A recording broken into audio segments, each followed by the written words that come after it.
Imagine walking into a skydiving center and you see two options, right? You got the basic package, couple hours of training, learn how to pack your chute under supervision, all the safety protocols, $250. Yeah. Line's calm, people seem pretty focused. Right. Then there's the express option. Oh, boy. $75, grab a pre-packed parachute, hop on a plane that's about to take off. The clerk just kind of waves away your questions. You'll figure it out on the way up. Oh, no. And everyone in that line is high-fiving, buzzing with excitement. Yeah. Kind of risky when you frame it like that, huh? Yeah, a little bit. Well, that's often what diving into entrepreneurship can feel like. Right. The allure of that quick jump without, really understanding what could happen.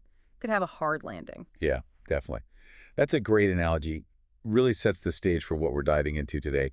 We're going deep on startup success. Yeah. Our main guide is the book 1GN6, Secrets to Startup Success. Okay. Consider this your focus training. Oh. It's our way of helping you, the listener, pack your entrepreneurial parachute. Yeah. With knowledge, with care.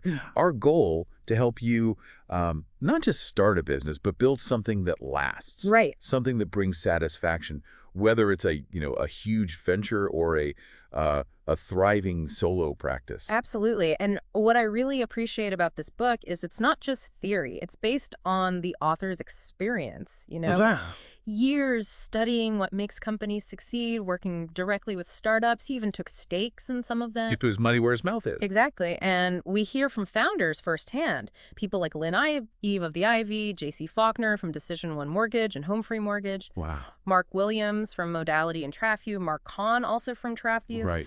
And the author, he brings in insights from his network, like colleagues, experts. You get the sense that this isn't just an academic exercise for him. This is personal. He wants to understand this stuff. Yeah. And what's really cool is he's very open about his own, struggles.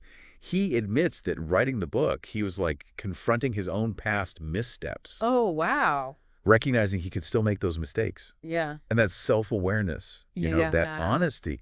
It's what makes this book so valuable for you, the listener. Our mission in this deep dive is to distill these crucial insights to help you navigate, starting a business. It's a jungle out there. It is, to spot the dangers, right? Yeah. And ultimately increase your chances of success and, importantly, a fulfilling journey. It should be fulfilling. It should be enjoyable, for sure. Okay, so let's jump in. The first big idea the book throws at us is this passion trap. Okay. We're constantly told you need passion to start a business. It's like part of the entrepreneurial origin story, right? Yeah. But this book, it argues that passion can actually trip you up. That's interesting. So, in a nutshell, what is this passion trap? Simply put, it's when your intense love for your business idea actually it clouds your judgment. Uh-huh. It limits your ability to be objective, to adapt, to listen to what the market's telling you. Right. You're so in love with what you've created. Exactly. You can't see its flaws. You can't see the weaknesses. Yeah. Okay.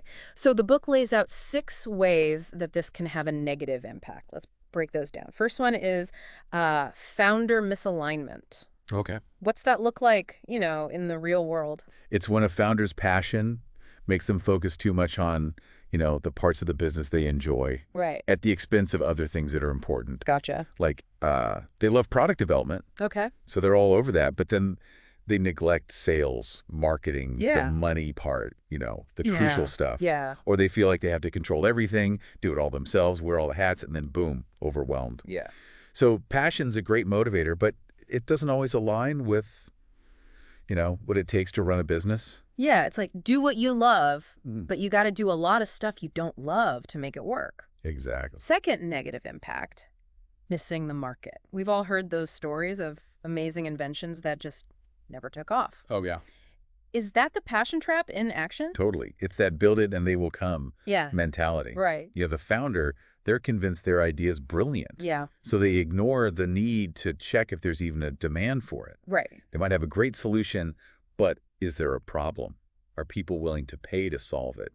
The book even uses the Segway as an example. Oh, interesting. Super cool tech, passionate people behind it, but it didn't really address a big enough need. It was a solution looking for a problem, almost. Exactly. And even if the market's there, Yeah. this overconfidence can lead to underestimating marketing and sales. Passion drives the invention, but not always the connection with the buyers. Makes sense. So just because you're excited about it doesn't mean your customers will be. Right. The third negative impact, foggy decision-making. Yeah. It's risky.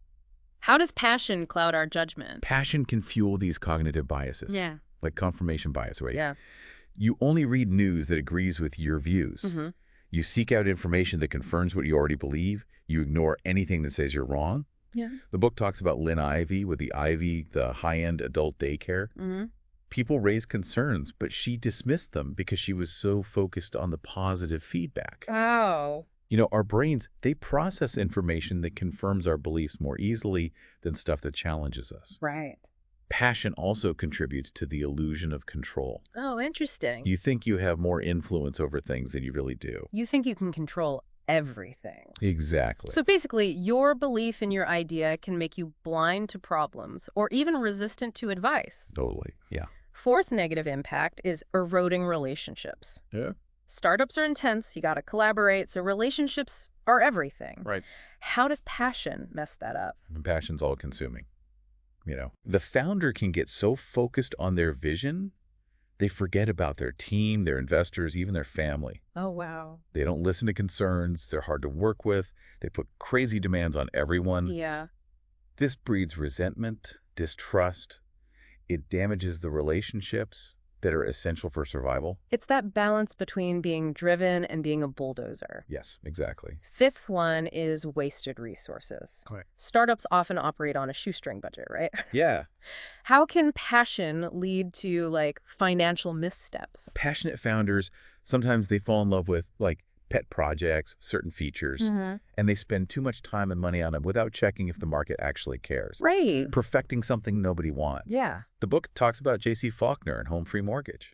His team had doubts, but he was so convinced he poured resources into it, and it failed. Oh, wow. It's putting enthusiasm before data, before financial sense. Gotcha. And the last negative impact is burnout. That constant drive, fueled by passion, that sounds exhausting. It can be. The energy and commitment that come with passion, it's a double-edged sword. If you don't rest, recharge, that initial spark becomes burnout. Yeah. And that hurts your well-being and your ability to lead. So passion, it's seen as essential, but it can make or break you. Are there any warning signs, like early indicators that a founder might be falling into this trap? Oh, yeah, there are a bunch of red flags. Planning for global domination before you even launch. Yeah. Not understand your financials. Delaying product releases because you're chasing perfection. All right. Feeling like you have to approve every tiny decision. Okay. Being in love with the product but having no clue who'll buy it. Lots of buzz, but few paying customers. Dismissing feedback with a, they just don't get it. Thinking planning's a waste of time. Wow, that's a lot. Yeah. So if you recognize any of those in yourself or your team, it's time to step back. Yeah, for sure. Passion needs to be channeled, managed. Okay, so we understand the pitfalls. Now, the book shifts to founder readiness. Okay. Like the groundwork you need before you even get attached to an idea. Right. What's that entail? So the book argues that what really drives early success, more than the idea itself, it's the founder's readiness. This means, you know, your purpose, your goals, your skills, personality, relationships, resources, your capacity to handle the stress. Right. It's a holistic view of you, the entrepreneur. Let's unpack some of that. Motivation seems like a good place to start. Sure. Why do people even want to become entrepreneurs? The book lists a bunch of different motivations. It does, and it's important to be honest with yourself, you know, listener. Figure out your motivations. The book mentions things like independence, wanting to be your own boss, the drive to achieve, to build something challenging, lifestyle, wanting more control over your time, a higher purpose like Lynn Ivey with the Ivy, financial gain, wanting to build wealth. Investors actually like this, by the way. Chris Holden from Court Square Ventures, he says financially driven founders are often very adaptable. They hustle. Makes sense. They're motivated. Exactly. There's also professional advancement, wanting to create a great workplace with friends, you know, seizing a market opportunity, being creative, even identity. Some people just see themselves as entrepreneurs. They're born that way. Yeah, and situational things like suddenly coming into resources, understanding your motivations. That gives you fuel, gives you direction. So it's not always about getting rich quick. No, not at all. Okay, next is experience and skills. Right. The book talks about pattern recognition. What's that mean? years in a certain industry, you develop this sense, Huh. you can connect the dots, see trends, understand cause and effect faster than someone new to the field. Right. It's like an intuition. Yeah. You know how things work, you know the pitfalls, you see the opportunities. The book says some people succeed without experience, but they're the exception, not the rule. Okay. We learn from our past roles. Mark Williams, his early work building interactive teaching tools, even though the tech wasn't there yet, it set him up for success later with modality. Interesting. So you're saying that experience, even if it's not directly in the same field, it can still be relevant? Totally. It's about the skills you learn, the patterns you recognize, and the book breaks down experience into 3 key areas. Okay, let's hear them. First, industry-specific experience. Starting a business is tough enough without having to learn a whole new field. Right. It's like you wouldn't trust an amateur to run a restaurant kitchen, would you? Probably not. Second, sales and marketing experience. Every business needs customers, so a founder who can reach them has a huge advantage. Makes sense. Ideally, this experience is in the same industry, but even if it's not, a track record of selling shows you understand how to attract and keep customers. That's valuable. And lastly, leadership experience. It's okay. Building and guiding a team is key for any business. Right. So having experience leading, delegating, coordinating, that's super valuable. So it's not just about the idea and the passion. Right. You need the skills to back it up. Exactly. What about personality mindset? Are there certain traits that make someone a better entrepreneur? Absolutely. The book lists a bunch of key characteristics: being action-oriented, not just talking, but doing. Passion, of course, but hopefully now a bit more informed. Right. Perseverance, resilience. Like Mark Kahn, he bounced back after his first venture failed. Impressive. Focus, flexibility, you got to adapt, right? Yeah. Realistic optimism, confidence, a healthy tolerance for risk. The book pushes back on this idea of entrepreneurs being huge risk takers. It's more nuanced than that. Tolerance for ambiguity, you can't know everything up front. Initiative, being a self-starter. Yeah. Learning orientation, always wanting to grow, and fundamentally integrity. It's like a whole self-assessment checklist. It is a tough but important one. Okay. Relationships. Yeah. How crucial are those? Vital.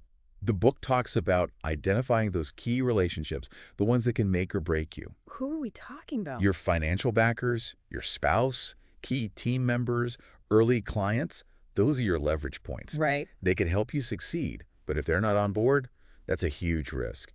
Beyond those, build a wider network: potential customers, future employees, advisors, service partners, vendors, investors, referral sources. It's like building an ecosystem. Exactly. And don't forget your family. Talk to them honestly about the impact this will have, the time commitment, the finances, the stress. It's a family affair. It is. Unexpected challenges can cause huge stress if your family's not prepared. Managing expectations is key, both at home and with investors.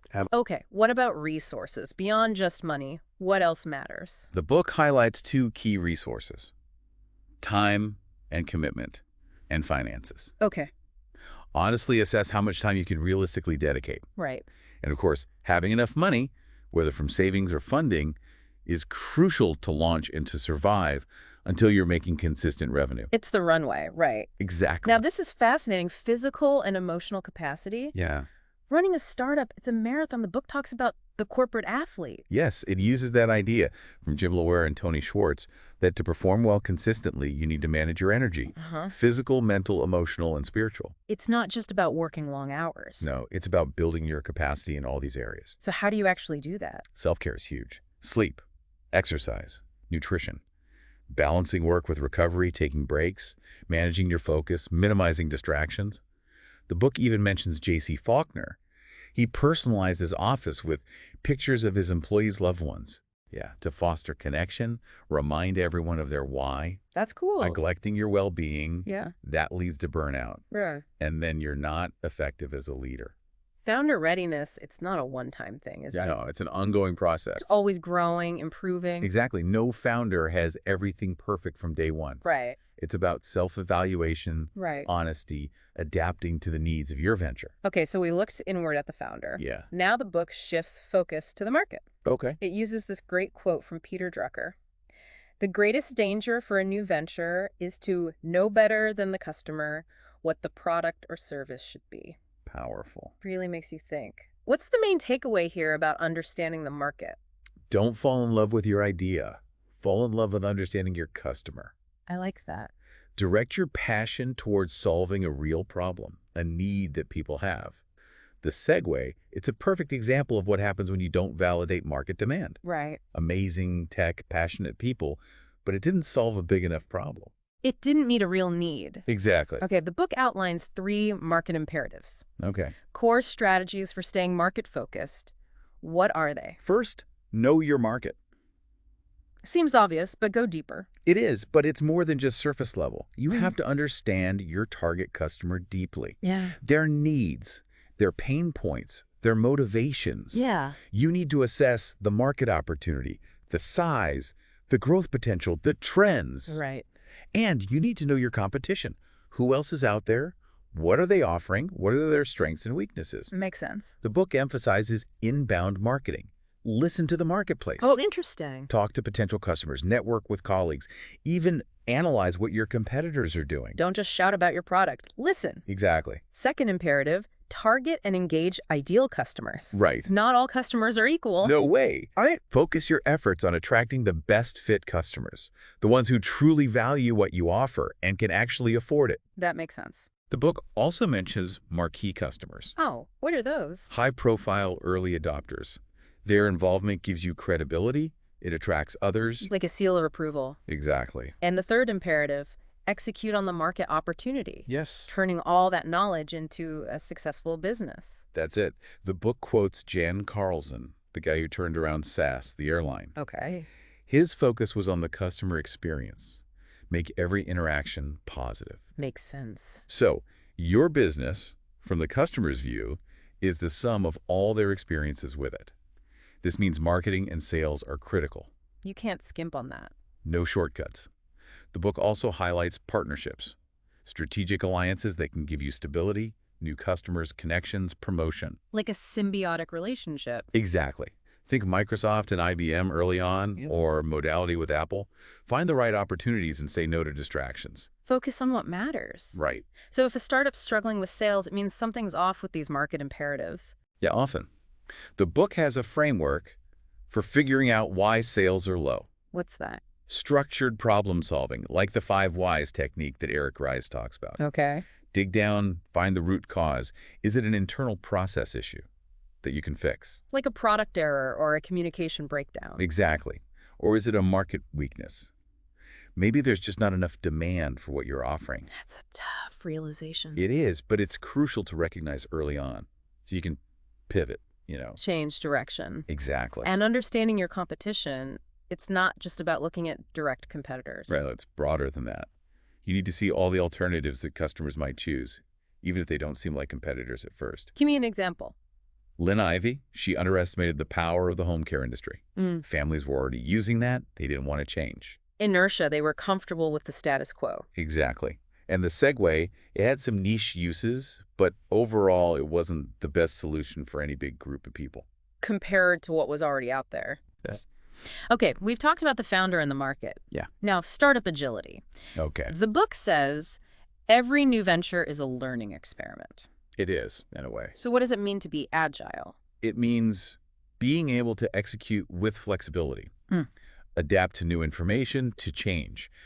The book has this 4-quadrant framework. Okay, I like frameworks. Break it down. Founder, market, math, and execution. Okay. In a perfect world, execution would be straightforward. Right.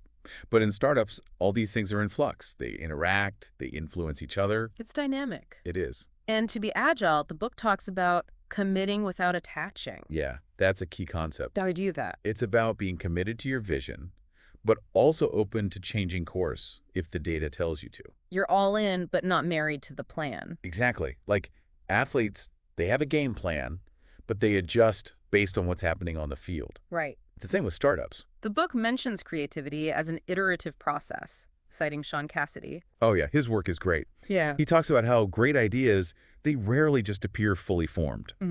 Creativity, it's iterative. You build on each idea, each step refines the outcome. It's like building a sculpture, adding and subtracting clay. Exactly. And he tells this story about an art project that came from a mistake. Oh, wow. It shows how embracing the process, the unexpected turns, can lead to better results. So it's about experimenting, learning from what works and what doesn't work. Totally. The book also talks about Eric Ries and the lean startup approach. Yeah, he's all about dealing with uncertainty through experimentation and validated learning. Okay. He uses these funny examples like Ali G pitching the ice cream glove and the hoverboard to show that you can't know in advance how the market will react. Right. Your plans, they're just hypotheses. You need to test them, validate them with the real customers. Get out of the building, as they say. Exactly. And at the core of that is iteration. Yes. What does that cycle look like? Simple. Yeah. You have an idea, you take action, you see what happens, you gather data, you evaluate, and then you adjust. It's a loop. A constant loop. And this iteration, it happens at multiple levels. Yes, it does. What are those? At the smallest level,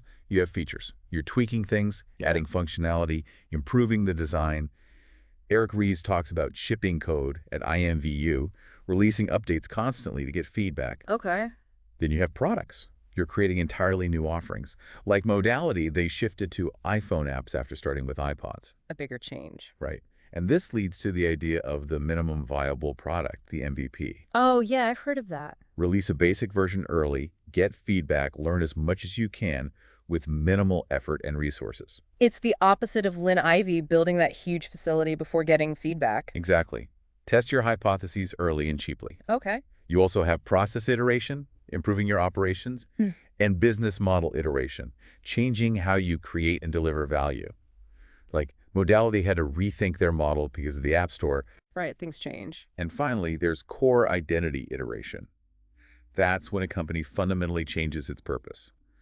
Like Nokia, they went from paper mills to mobile phones. Wow, that's a big shift. It is. So the book has specific questions to ask yourself about each quadrant of agility. It does, yeah. What are some of those? For founder, it's about your energy, focus, alignment.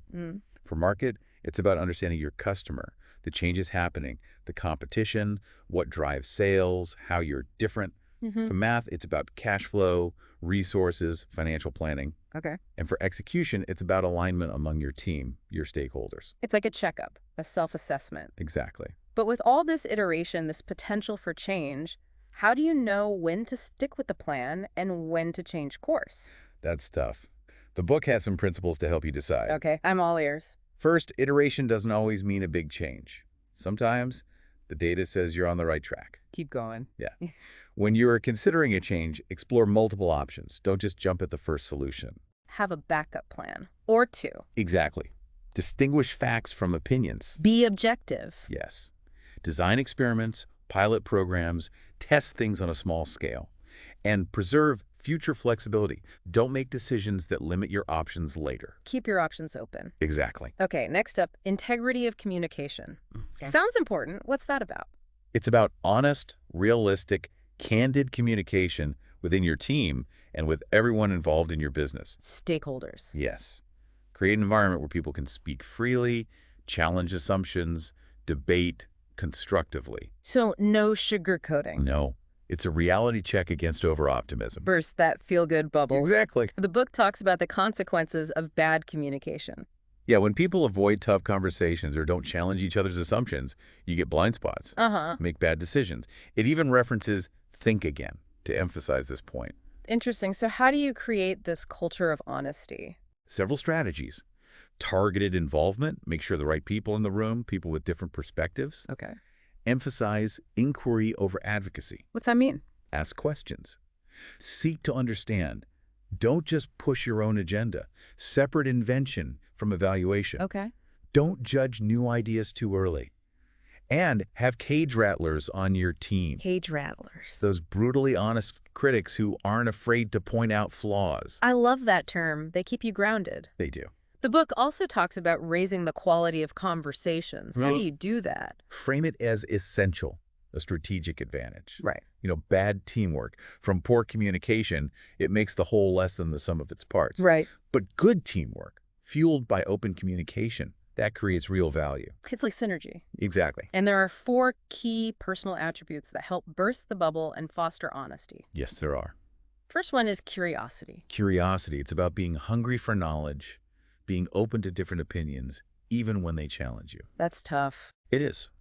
Successful entrepreneurs, they seek objective information, but they're also curious about what other people think, their experiences. They're always learning. They are. They don't get defensive. They lean in. They ask questions. What am I missing? Exactly. This fuels learning and adaptation. Yeah.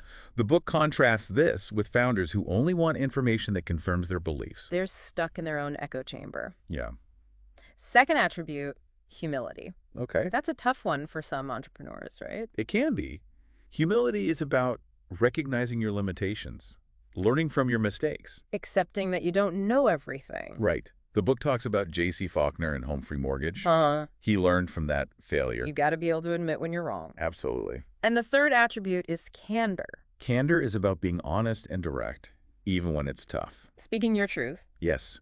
The book mentions Ken Mocker and the left-hand column exercise he used to uncover unspoken thoughts. Okay. It also talks about the dangers of urgency. Oh, interesting. The Good Samaritan studies show that when we're rushed, we can neglect important things like communication. Just cut corners. Yeah. And the final attribute is scrutiny. Scrutiny is about questioning assumptions, embracing skepticism, facing the brutal